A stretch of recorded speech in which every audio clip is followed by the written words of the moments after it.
एक राजा के मन में एक सवाल उत्पन्न हुआ। उसने सभी को दरबार में बुलाया। उसके दरबार में सभी मंत्री, दरबारी और विद्वान आए। राजा ने यह सवाल किया, जीवन जीने का सबसे अच्छा वक्त कौन सा होता है? राजा के एक बड़े विद्वान ने कहा, राजन, बचपन का समय बहुत अच्छा होता है। वहां ना कोई चिंता होती है, ना कोई लालसा और ना कोई लालच।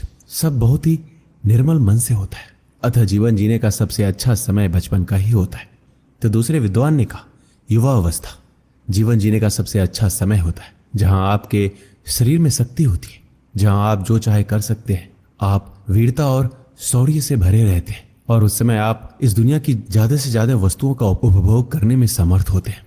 तीसरे विद्वान ने कहा, वृद्ध अवस्था जीवन जीने का सबसे अच्छा समय होता है, क्योंकि इस अवस्था में आप अपने सारे कर्मों को पूरा कर चुके होते हैं और आप अपनी सभी कर्तव्यों को निभा चुके होते हैं। सभी जिम्मेदारियां खत्म हो जाती हैं। तब आप उस बचे हुए जीवन में आध्यात्मिक जीवन का आनंद ले सकते हैं। पर अब समस्या ये हो चुकी थी कि तीनों विद्वानों ने अलग अलग उत्तर दिए थे। अतः राजा को अपने प्रश्न का उत्तर नहीं मिला था। वह अभी भी वहीं था जहां पहले था। उसके मन में अभी भी यही सवाल था, जीवन जीने का सबसे अच्छा वक्त कौन सा होता है? राजा की सलाहकार ने राजा को एक सलाह दिया कि इन तीनों विद्वानों के उत्तर को सत्यता पर परखे और इसके लिए अलग अलग उम्र के लोगों से मिलकर उनके जीवन का हाल पूछा जाए और यह स्पष्ट किया जाए कि क्या वह अपनी उस अवस्था में संतुष्ट है, क्या वह उनके जीवन का सबसे अच्छा समय है। इसके लिए दरबार में कुछ बच्चों को उपस्थित किया गया। बच्चों से पूछा गया, क्या वह अपने जीवन से खुश है? बच्चों ने कहा, जीवन तो बड़ों का ही होता है। वो जो चाहते हैं उन्हें मिल जाता है। हम तो केवल मांगते रहते हैं, हमें कुछ नहीं मिलता है। लोग हमें डांटते हैं, जैसा वह कहते हैं हमें वैसा करना पड़ता है। इसलिए हम जल्द से जल्द बड़ा हो जाना चाहते हैं। बच्चों का उत्तर सुनकर राजा ने कहा, पहले विद्वान का उत्तर सही नहीं है। इसके बाद कुछ युवा जवान लोगों को दरबार में बुलाया गया। उनसे भी यही सवाल किया गया, क्या वह अपनी इस जवानी के जीवन से इस समय खुश है? क्या वह युवा होकर खुश है? क्या यही समय उनके जीवन का सबसे बेहतरीन समय है? उन जवान लोगों ने कहा, महाराज, जब हम बच्चे थे तब हम बेफिक्र थे। अब बहुत जिम्मेदारियां हैं, चिंताएं हैं, कष्ट है। भविष्य को लेकर क्या करें कुछ समझ में नहीं आता। अब लगता है कि हम जवान ही क्यों हुए, बच्चे ही सही थे। उन जवान लोगों का उत्तर सुनकर राजा को दूसरे विद्वान का उत्तर भी सही नहीं लगा। तब दरबार में वृद्ध लोगों को बुलाया गया और उनसे पूछा गया कि आप बताएं, आपके जीवन का सबसे बेहतरीन समय है जीवन जीने के लिए, क्या आप वृद्धावस्था में आकर खुश हैं? वृद्ध लोगों ने कहा, महाराज, वृद्धावस्था का जीवन भी कोई जीवन है? जीवन तो वो था जब हम जवान थे, शरीर में शक्ति थी, जो चाहे कर सकते थे। हर कोई हमें पूछता था, हर कार्य में सम्मिलित होते थे, सारी बागडोर हमारे हाथ में होती थी। और अब ये एक ऐसा जीवन है, और अब ये एक जीवन है जिसे हम वृद्ध जीवन कह रहे हैं, जहां शरीर में ना कोई शक्ति बची है, शरीर बीमारियों से भरा पड़ा है। बुढ़ापा खुद में एक बीमारी है जिसमें हजारों बीमारियां हैं। जिन बच्चों को बड़ा होने में हम अपनी पूरी शक्ति लगा देते हैं, आज वही हमारे किनारे पर बैठकर आपस में बात करते हैं कि ये बूढ़ा मर जाएगा तो इसकी दौलत कैसे बटेगी और किसके पास क्या हिस्सा आएगा। बहुएं कहती है कि ये मरता तो है ही नहीं, कब तक हमारी छाती पर बैठा रहेगा। हमें बाकी चीजों से अलग कर दिया गया है। लगता है इतना जो कुछ हमने कमाया, जोड़ा, इकट्ठा किया, किसके लिए? ठीक से चीजों का उपयोग भी नहीं किया। हमें लगता था कि आगे इसका उपयोग कर लेंगे, और अब लगता है हमने समय गंवा दिया। उन वृद्ध लोगों की बातें सुनकर राजा ने कहा, ऐसा लगता है कि जीवन में कोई खुश नहीं, ना जीवन जीने का कोई बेहतरीन समय है। यहां तीसरे विद्वान के उत्तर भी गलत साबित हो रहे हैं। फिर भी राजा को संतुष्टि नहीं थी। उसने पूरे राज्य में यह घोषणा करवा दी कि जो राजा के प्रश्न का उत्तर देगा उसे मुंह मांगा इनाम दिया जाएगा।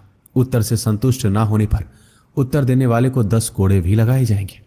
कुछ लोगों ने राजा के प्रश्नों का उत्तर देने की कोशिश की, परंतु वह राजा को संतुष्ट नहीं कर पाए और उन्हें 10 कोड़े खाने पड़े। इसके बाद राजा के प्रश्नों के उत्तर देने की किसी की हिम्मत नहीं हुई। 4 महीने निकल गए थे और कोई नहीं आया जो ये कह सके वह राजा के प्रश्नों का उत्तर देगा।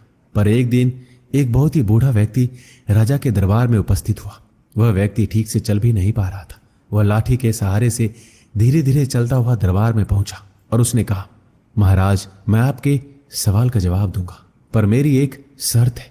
अगर मैं उत्तर ना दे सका या आप मेरे उत्तर से संतुष्ट ना हुए तो आप मुझे 1000 कोड़े मारेंगे, और अगर आप संतुष्ट हो गए और मेरा उत्तर सही रहा तो आपको 100 कोड़े खाने होंगे।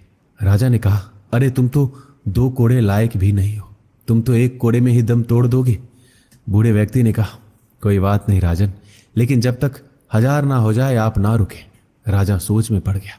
उसके मन में डर उत्पन्न हो गया था कि ये बूढ़ा कहीं मेरे प्रश्न का उत्तर तो नहीं दे देगा, और अगर ऐसा हुआ तो 100 कोड़े खाने पड़ेंगे और ये बहुत ही बेइज्जती वाली बात हो जाएगी। पर राजा मना भी नहीं कर सकता था, तो राजा सहमत हो गया। राजा ने कहा, ठीक है, जैसा तुम चाहो। अब तुम मेरे प्रश्न का उत्तर दो कि जीवन जीने का सबसे उचित समय कौन सा है।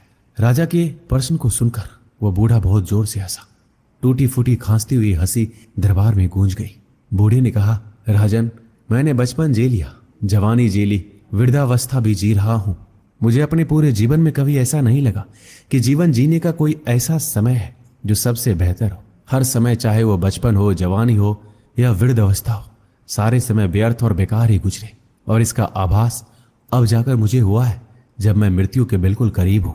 हो सकता है कि मैं यही प्राण त्याग दूं, क्योंकि वैद्य ने तो कह दिया है कि आप कभी भी मर जाएंगे।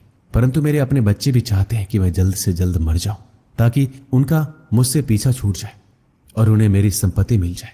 और यह वही बच्चे हैं जिनके लिए मैंने मन्नतें मांगी थी, दुआएं मांगी थी, और जिन्हें बड़ा करने में मैंने खून पसीना एक कर दिया था।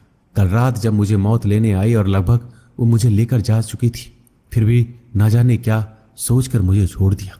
उस समय मुझे ये ज्ञान मिला जो मेरे सारे जीवन का निचोड़ है और आपके प्रश्न का उत्तर भी है। जीवन जीने का सबसे उचित समय, सबसे बेहतर समय आज और अभी है।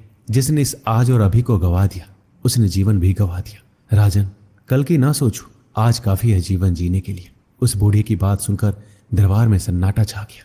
अब राजा की ओर देख रहे थे कि राजा संतुष्ट है या नहीं। बूढ़े का जवाब बिल्कुल उचित था, पर राजा के मन में 100 कोड़ों का भी डर था। राजा ने कहा, आप अनुभव की बात कहते हैं। आपने बिल्कुल उचित कहा। जीवन आज और अभी में है, वह ना कल में था और ना कल में होगा। तो जीवन जीने का सबसे उचित समय आज और अभी है। हम बिल्कुल आपकी बात से सहमत हैं। आपने बिल्कुल सही उत्तर दिया है। आप जो चाहे मांग सकते हैं, आपकी हर मांग पूरी की जाएगी। चाहे तो हीरे जवाहरात हो या कोई राज्य या कोई पद, जो कुछ भी आपके मन में हो आप मांग लो। वचन दिया है, सब मिलेगा। बूढ़े ने कहा, राजन, आप मुझे ऐसा कुछ नहीं दे सकते जिसे मैं अपने साथ ले जा सकूं। मौत जब आएगी तो आपकी दी हुई हर चीज या मेरी कमाई हुई हर चीज मिट्टी के बराबर रह जाएगी। फिर भी एक चीज मैं आपसे मांगता हूं। मैं आपको 100 कोड़ों से अभय देना चाहता हूं और 100 कोड़ों के लिए आपको क्षमा करना चाहता हूं। राजा निशब्द हो गया। फिर उसने कहा, महाराज, आप तो मुझसे भी बड़े राजा हैं। जो राजा को क्षमा कर सकता है वही सम्राट हो सकता है। आपकी जय हो। क्या आपने कभी ध्यान दिया है कि बुरे कार्य हम तुरंत करते हैं, चाहे क्रोध करना हो, नफरत, किसी की निंदा, परंतु अच्छे काम करते समय हम 1000 बार सोचते हैं कि कल कर लेंगे या आने वाले किसी दिन कर लेंगे, और कल पर टालते हैं। अपने संपूर्ण जीवन में हम अपना संपूर्ण जीवन नष्ट और व्यर्थ करते रहते हैं। जो बात कल पर टाल दी गई, समझ लेना वो कभी पूरी नहीं होगी। इसलिए ये बात हमेशा याद रखना, जीवन कल में नहीं था, ना कल में होगा।